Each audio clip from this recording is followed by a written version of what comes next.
आजचा दिवस खऱ्या अर्थाने महत्त्वाचा आहे आणि आज तो दिवस आज आपल्या या मराठा समाजाला आरक्षण देण्यासाठी आपण मुकर्रर केला। त्याप्रमाणे आपण आज तो निर्णय घेतोय।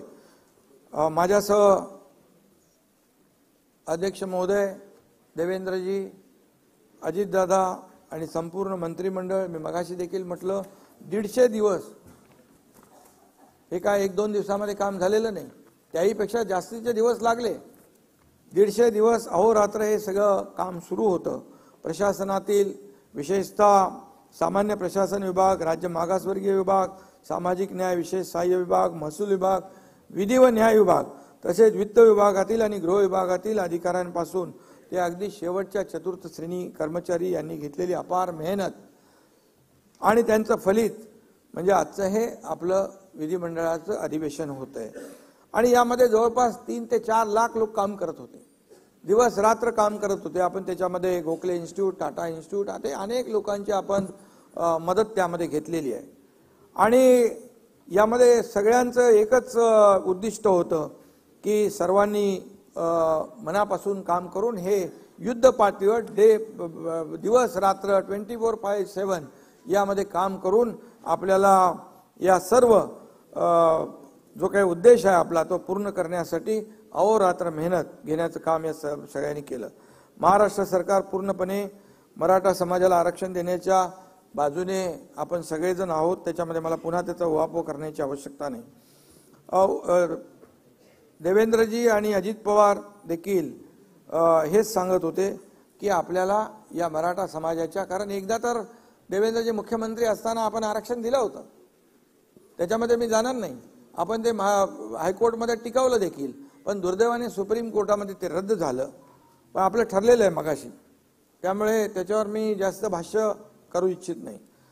आणि त्या अडचणी ज्या आहेत त्या दूर झाल्या पाहिजेत। त्यामध्ये या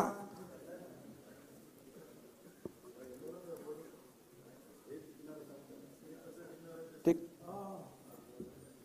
आणि म्हणून मागासवर्ग आयोगाची स्थापना करून मराठा आरक्षण त्यावेळेस मान्य झालं होतं, कोर्टात टिकलं होतं, सुप्रीम कोर्टात देखील आपण ज्या पद्धतीने थोडीशी मांडणी करायला पाहिजे होती, दुर्दैवाने ते आपल्याला झालं नाही। आणि त्यामुळे या पार्श्वभूमीवर नव्याने मागासवर्ग आयोग नेमता येईल की नाही या संदर्भात शंका उपस्थित करण्यात आल्या होत्या, परंतु सर्वोच्च न्यायालयानेच राज्य शासनाचा मागासवर्ग आयोग नेमण्याचा अधिकार मान्य केला आहे।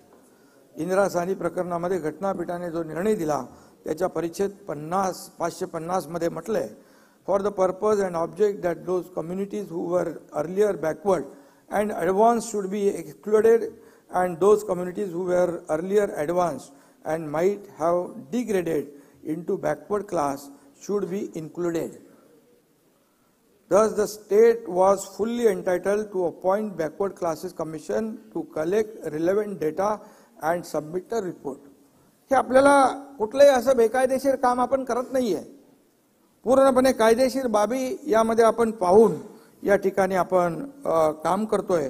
त्यामुळे यासाठी आपण न्यायमूर्ती शुक्रे साहेबांच्या अध्यक्षतेखाली स्थापन केला मागासवर्ग आयोग।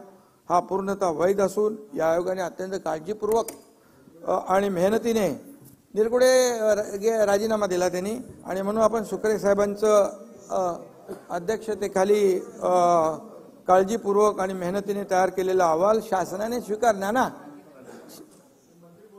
नाही तुम्ही माझ्याशी बोला ना, शासनाने स्वीकारलाय।